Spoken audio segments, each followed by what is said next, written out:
The Leap Foundation proudly presents the Meet the Mentor podcast with Dr. Bill Dorfman.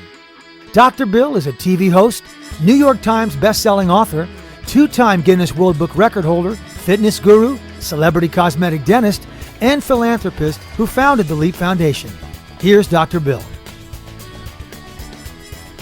Hey, Dr. Bill here. So I'm super excited to introduce you to my friend and the amazing Megan. Before I do, we finally got the official dates for LEAP 2022. It will be live, hopefully with about 450 students, and virtual, possibly thousands and thousands. So we're super excited. It will be an awesome program.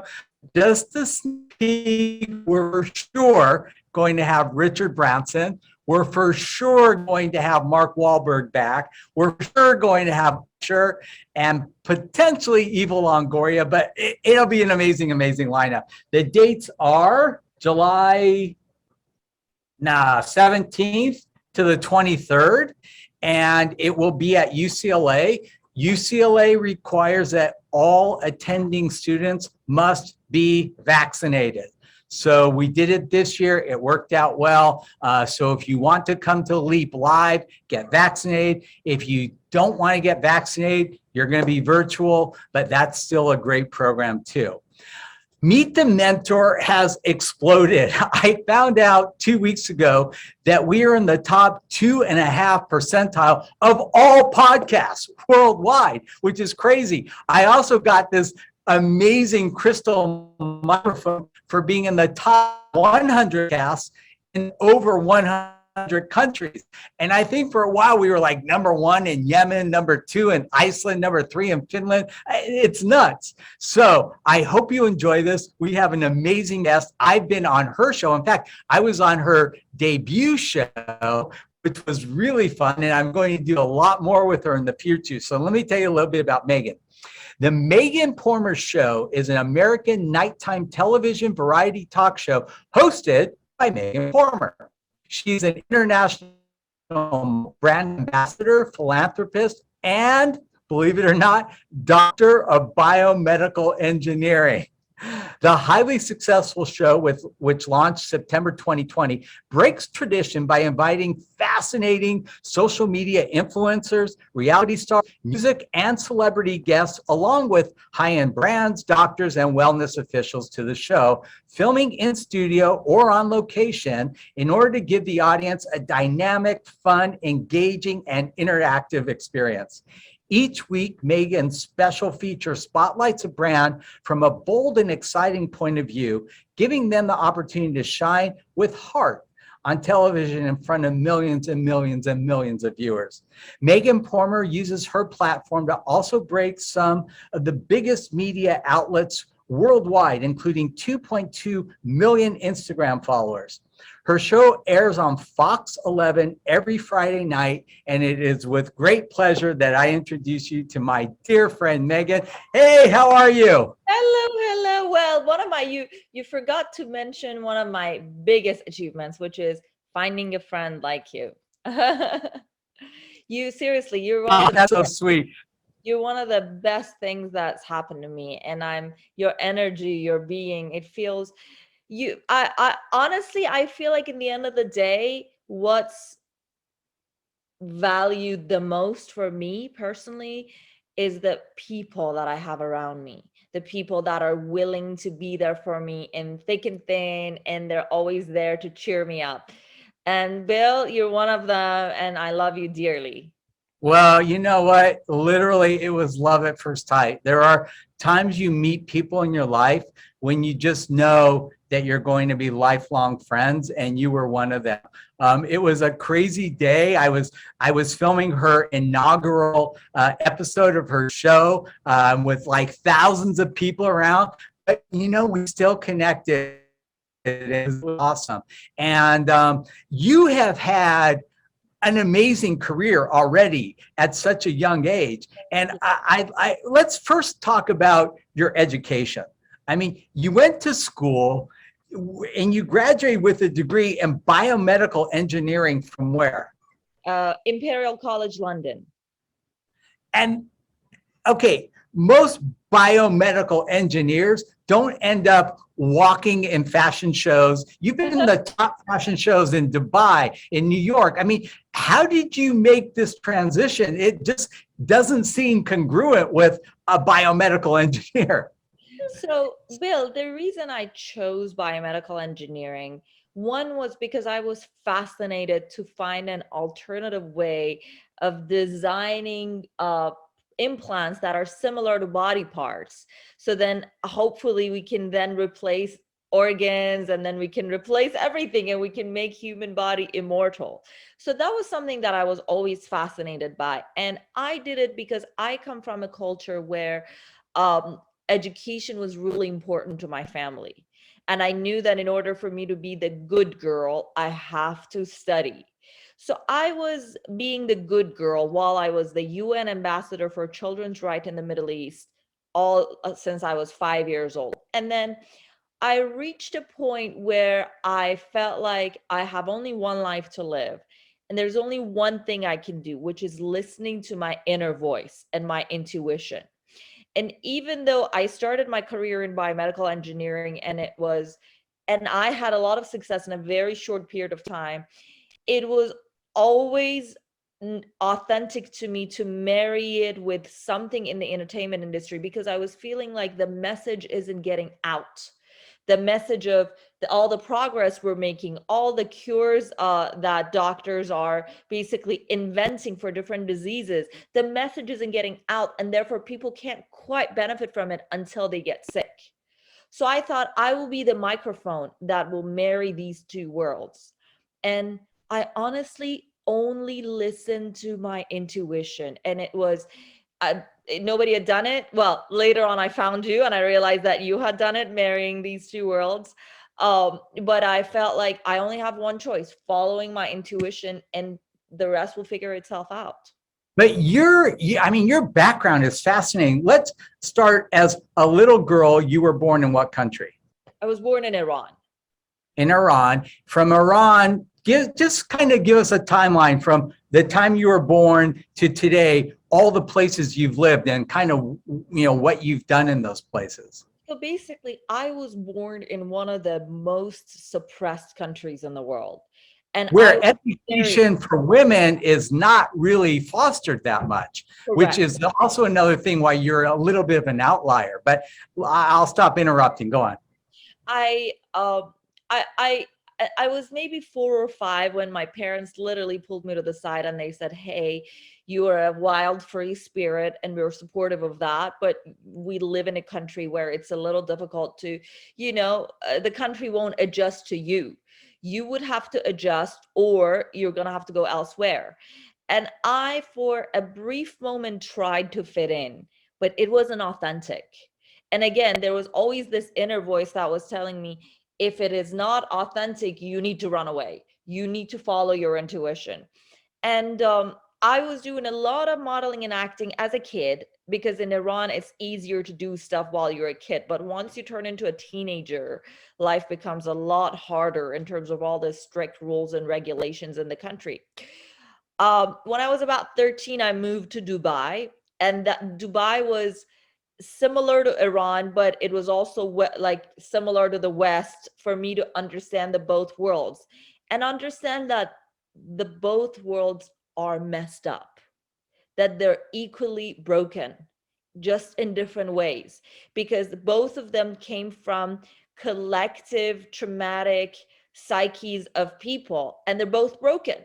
One is more broken in the obvious ways, and the other one is more broken in more psychological ways. And I have to make them both perfect. So if I want to play the victim that, oh, I was from this country and I wanted to do this and I want to do that, guess what? The sky's the same everywhere. And so I decided to just follow my intuition and customize a path through the world that can serve that particular purpose in that moment. What I mean by that is, I realized that to be the UN ambassador for children's rights, Iran is the best country to be at.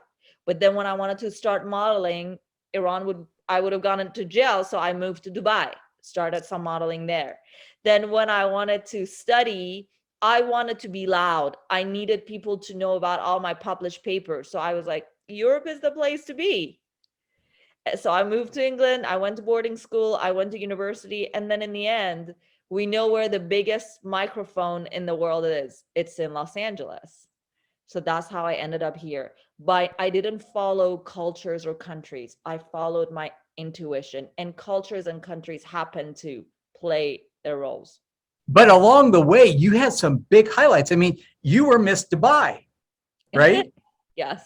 I mean, that doesn't happen by accident, you know? I mean, you really went out on a limb, and I love your independence. I love your spirit. I love the fact that you realize I can't change a whole country, and where am I going to fit in that? That takes a lot of guts for Right. anybody, you know? And, you know, you're living in a society that really suppresses education for women.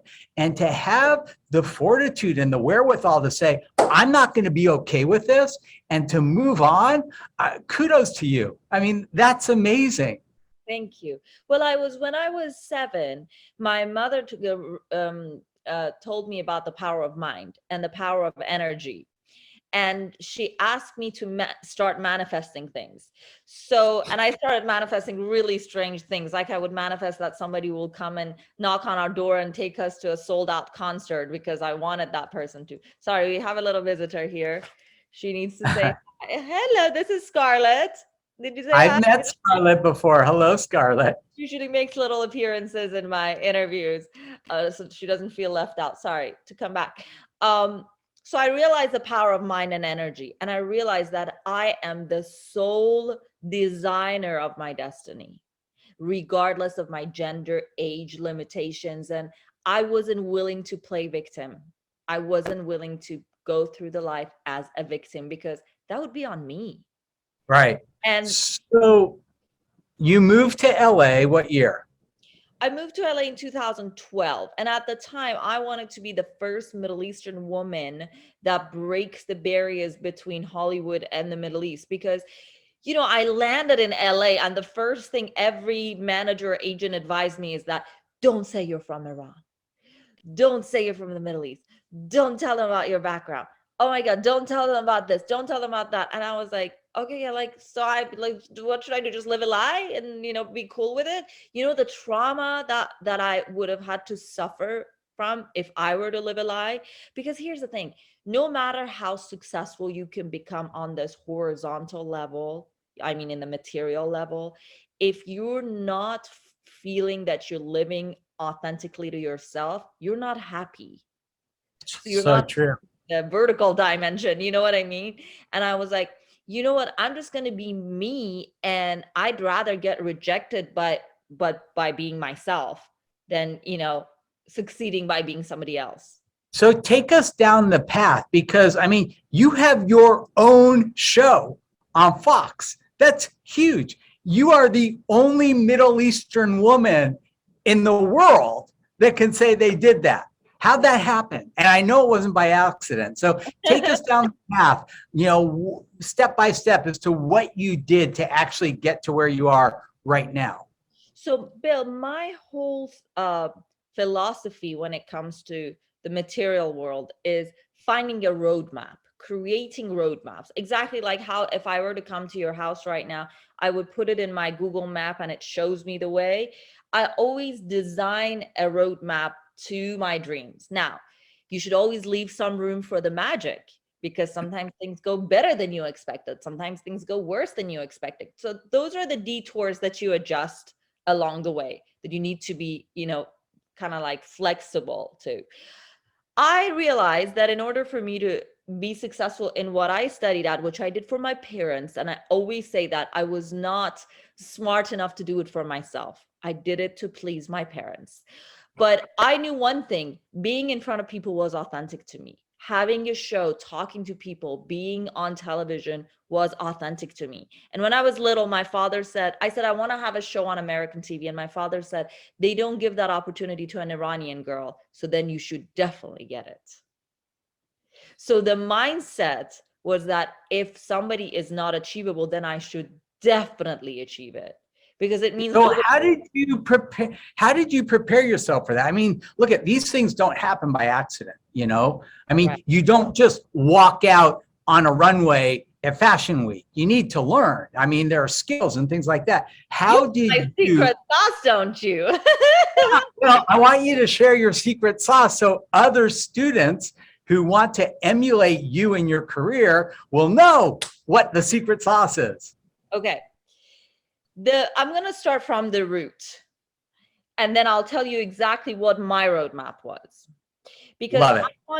I want your students, when they watch this, I want this to be able to tailor what I'm saying to their lives so they can get something out of it and they can achieve their dreams. The very first thing is that I identified what is true to myself. What makes me happy? Why do I think being in front of the camera makes me happy? What is my message? Why do I think being biomedical engineering makes me happy? What is my message there? Now, once I realized that my message was to tell the world about the discoveries in the wellness and in the medical industry, I started by getting a job in the bioengineering world. So I moved to America by becoming a face of a biotech company that was providing DNA testing for breast cancer predisposition. Now, there was a reason to that. One day I was sitting in the laboratory in my university, and we were working at 4 a.m. on a bunch of tests. And then I thought to myself, nobody cares about all of these amazing professors and doctors that are working so hard. Nobody appreciates them. They get minimum wage and they don't even, and then all you watch on the news is like gossip about the best, fashion trend and who's dating who and all of that. So there is a gap. I saw a gap in the market, and I realized there should be somebody who can fill that gap, and that person should be me.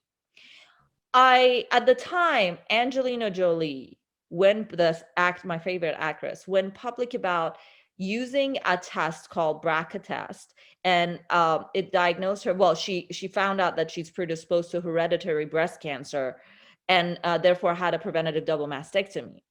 So that test had been available to the public a decade prior to Angelina speaking about it.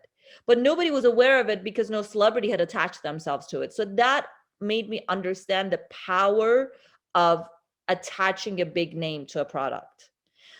I contacted the company that she had taken the test from, and I said, I want to be your face. I have a background in modeling and I have a background in biomedical engineering. I want to be your face. They hired me as an intern, so I wasn't getting paid. And it was in San Diego, so going back and forth every day from LA. And I realized that there was no place in there for me, because even though I had come from a quote unquote suppressed culture, once I was in America, I wanted to dress like what I dress on the runway and go to work. And I couldn't understand why I shouldn't. So there was a female general counsel of the company who wrote to the CEO and said, we don't care how many PhDs one has. If they look like a Victoria's Secret model, we don't want them at our company. So I realized that I'm back to, I don't fit again. How can I create a path that would fit me? So I realized that there is a market in Beverly Hills of plastic surgeons that do breast augmentation for patients. And those patients are very open to the idea of spending a lot of money on their beauty, on their outer beauty. So I may as well add this test for them to see if they're predisposed to hereditary breast cancer. I went to those doctors, and guess what? Those doctors see celebrities. So before I knew it, I was seeing celebrities as patients every day. And I spoke to them about the power of this test. And soon, thanks to Dr. Paul Nassif and thanks to Kris Jenner, I got an opportunity to be on the Kardashian show and talk about the power of genetic testing and get the whole family tested. And that blew up. That got me seen as this person who was marrying the two worlds. And then I started getting opportunities both in Dubai and in LA to be active both in the wellness community, wellness and medical. And I started carving out my own path in the fashion and the acting industry. And I'm That's genius. And I want to tell you something, because there's a very, very strong point that we push at Leap, and you embody this. It's that successful people are willing to do the things that unsuccessful people are not willing to do or even think of.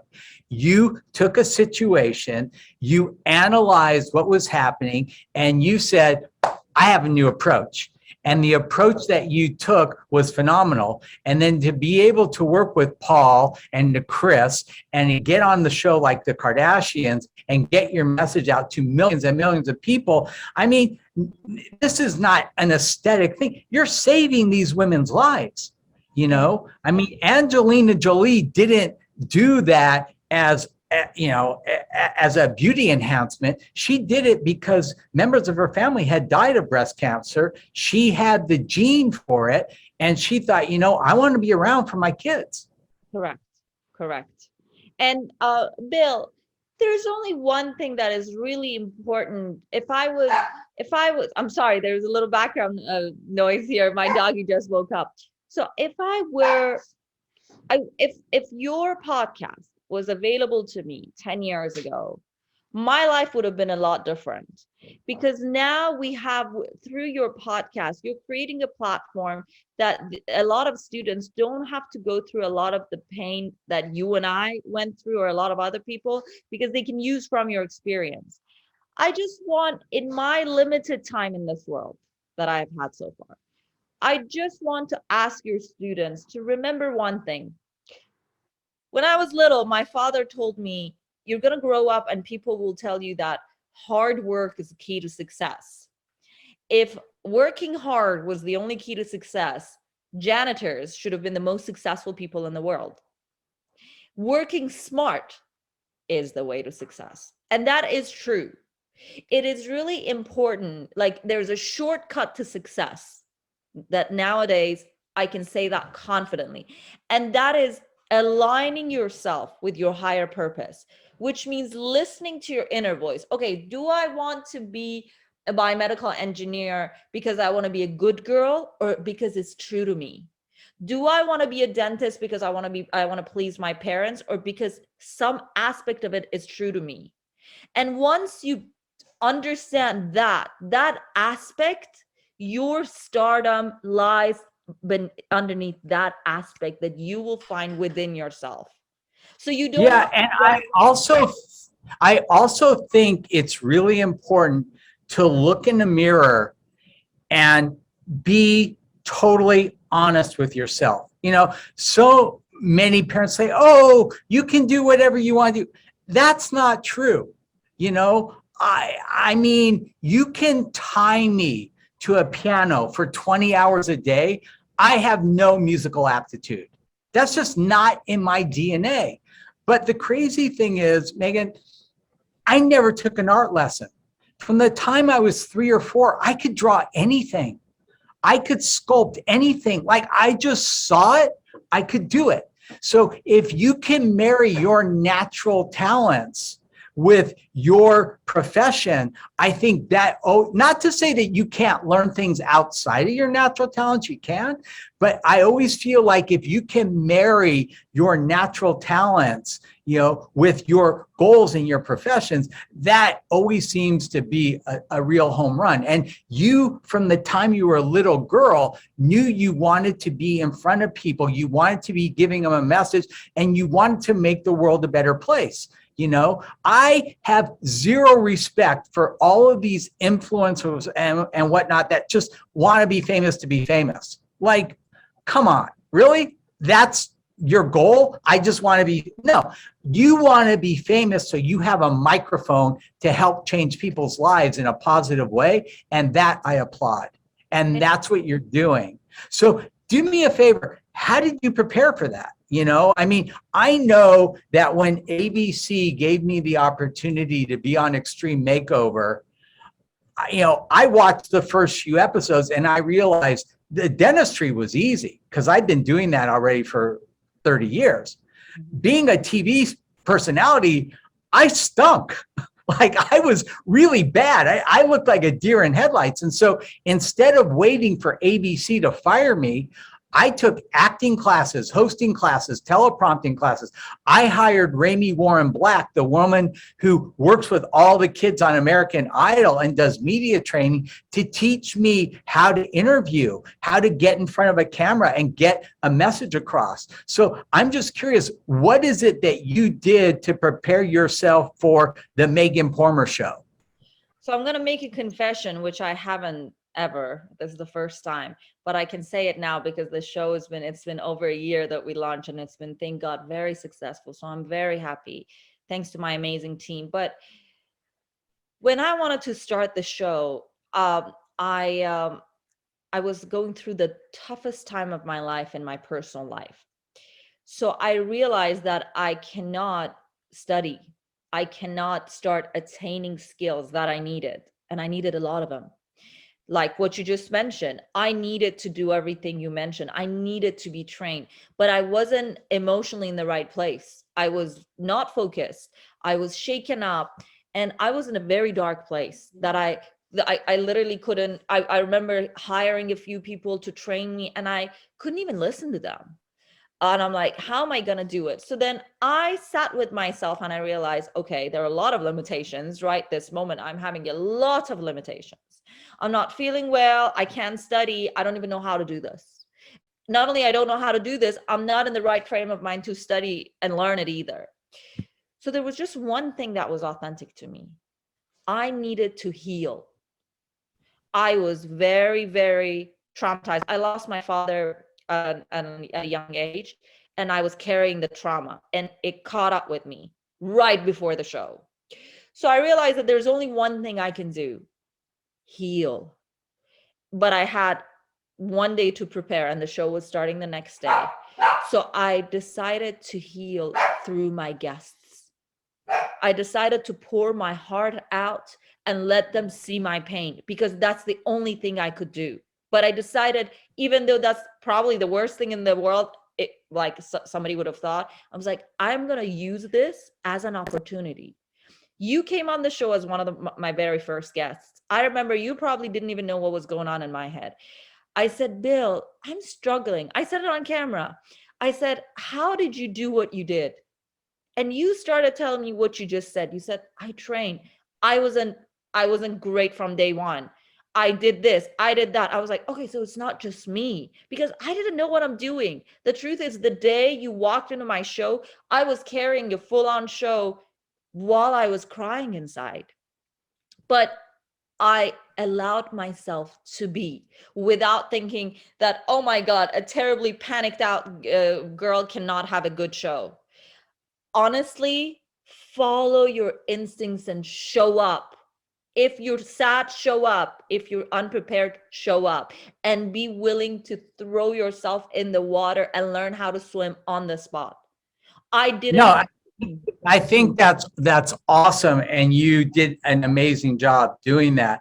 And one of the greatest lessons and one of the greatest ways to learn is you do this show and then you watch yourself, and you'll be more critical watching yourself than probably anybody else will be in the world. Like I always tell kids, you say meaner things to yourself than you would ever allow anybody to say to you. And probably when you're watching your show, you'll be like, oh, I shouldn't do that. And you make these mental notes, and that makes you better and better. I get it. And learning on the fly is awesome also when you get the opportunity. Here's my big question. How did you get the opportunity? Like the Megan Pormer Show didn't just appear. You had to have really worked it. So let's talk a little bit about that. It was when Iran and Iranians were among the, let's say, blacklisted people in America, right? And I wanted to have the show when there was still a different president. And I wanted to make a point that an Iranian girl can be on Fox while the political situation might not be very pro-Iran, right? And I tried for it for 9 months. And I was a woman of color, but too white, but I wasn't white. but I was from Iran, and they said, oh, we want you to only talk about commercial things. And I said, no. So for 9 months, it was a no, no, no, no, no. And what were you really doing for those 9 months? Were you pitching a show to networks, to like nonstop? Like, I was like, I remember thinking to my mother thought that I lost my mind. And who were you pitching to? Calls, going on LinkedIn, seeing anybody that has any relationships with any networks and just cold calling them. Me, myself, and I. No salesperson, nobody else. I cold called for myself because I believe in me. Okay, get it? And I'm sure you got no, no, no, no, no. And yeah, but then you got a yes. Who was the yes from? And then what happened? If I tell you, the yes never came until I said, let me show up and look at me, let me deliver, and say no to me to my face. Okay, hold that thought. I have something crazy. So I graduate dental school, right? Mm-hmm. I grew up poor. I had never traveled. And I'm thinking, I'm 24. When am I ever going to see the world? I'm not. I heard about a clinic in Switzerland that had one opening, 400 applicants, one opening. So I start calling and calling and calling the director, realizing this is getting me nowhere. And I did exactly what you did. One day on the phone, and I call this a life-defining moment. Sometimes you plan them, sometimes you don't, sometimes they just happen. And I don't even know where it came from. But on the phone, I said to him, Monsieur Schreier, can I take you to lunch? Because I thought if he saw me in person and knew I was really serious, I would become a name and a face as opposed to another paper on his desk. Correct. And he said, but you're in San Francisco and I'm in Switzerland. I'm like, no problem. I'll fly there, which was even funnier because I was broke. Like I didn't have a pot to piss in. So I took out a loan. I bought an airplane ticket. I went there. I interviewed with him and he hired me. I was the only one of 400 people that did that. And it completely changed the trajectory of my life. So I love that you just showed up. I just showed up, and you mentioned something really interesting. They said out of 400 people, they only accept one person, right? And people would think, why me? Why not me? Why not me? And that was me. I'm like, if they're going to take one, it's going to be me. I was the only one who showed up. And I want everybody that is watching your podcast right now to sit within themselves and ask, do I deserve what I want? If you don't think you deserve it, why do you think others will? You need to first believe that you deserve it. Even if you don't have any quote unquote traditional equipment to facilitate that purpose, do you think internally you deserve this?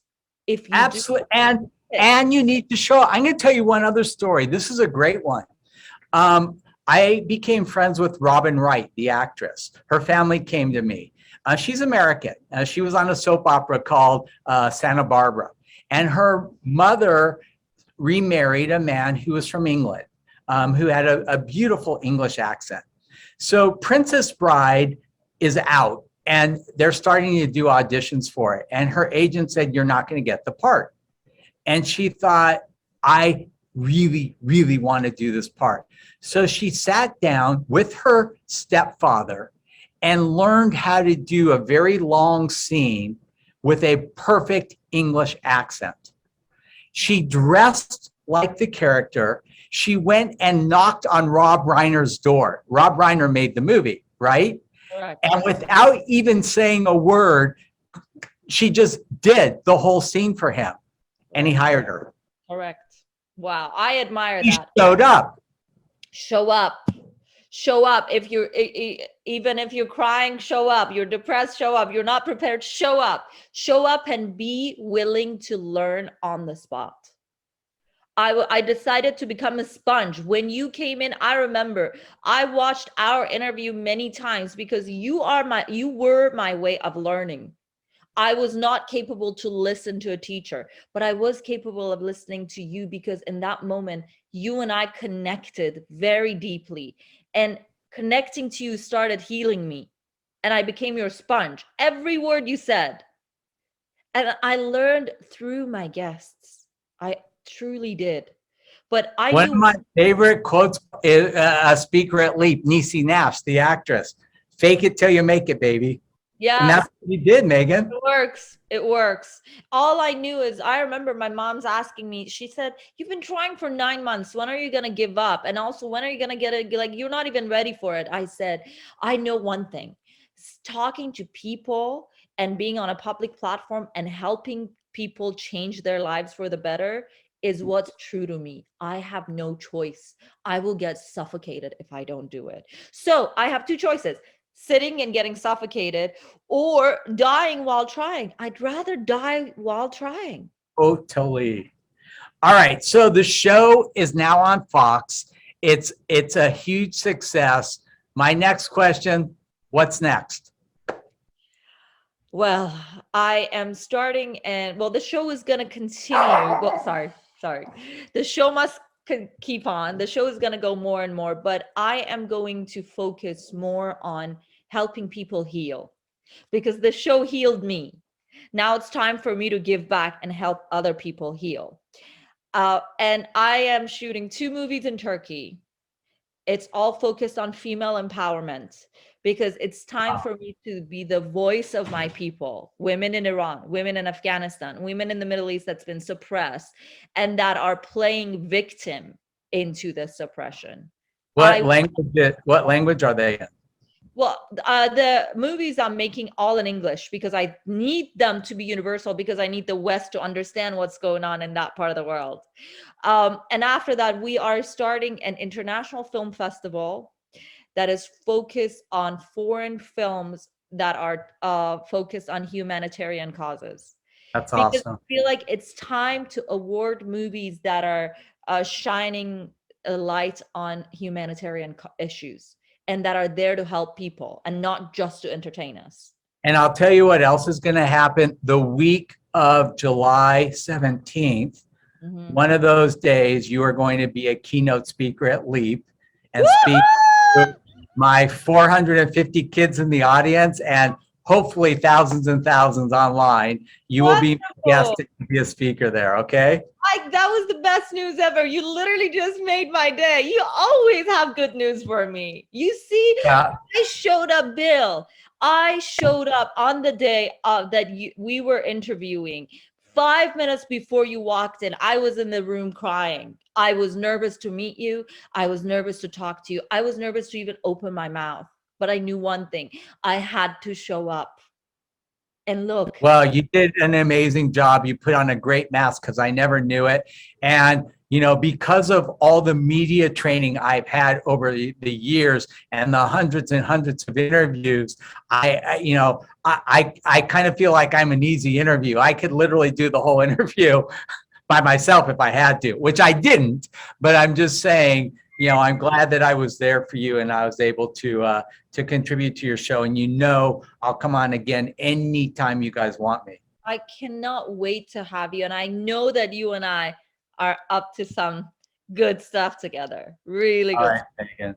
Well, my heart to you. I love you. You're awesome. Thank you so much for your time. I think that the students that listen to this will get a lot out of it. And if anybody wants to follow you on Instagram or, you know, contact you in any way, what's the best way? It's at Megan Pormer. I now have 3.2 million followers, but I made a promise to myself that I will always read my messages and I will always share anything I can, any advice I can to my followers. So please, That's awesome. Any questions, reach out to me on Instagram. I am there for you, myself, personally.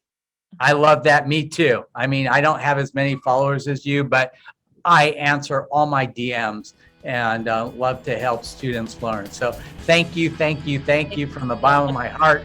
Dr. Bill, over and out. We love you. To learn more about the Leap Foundation, go to leapfoundation.com or find us on Facebook at facebook.com/Leap Foundation or on Instagram at Leap Foundation. Listen to the Meet the Mentor podcast with Dr. Bill Dorfman on Apple Podcasts, Google Podcasts, Spotify, Stitcher, or wherever you listen to your favorite podcast.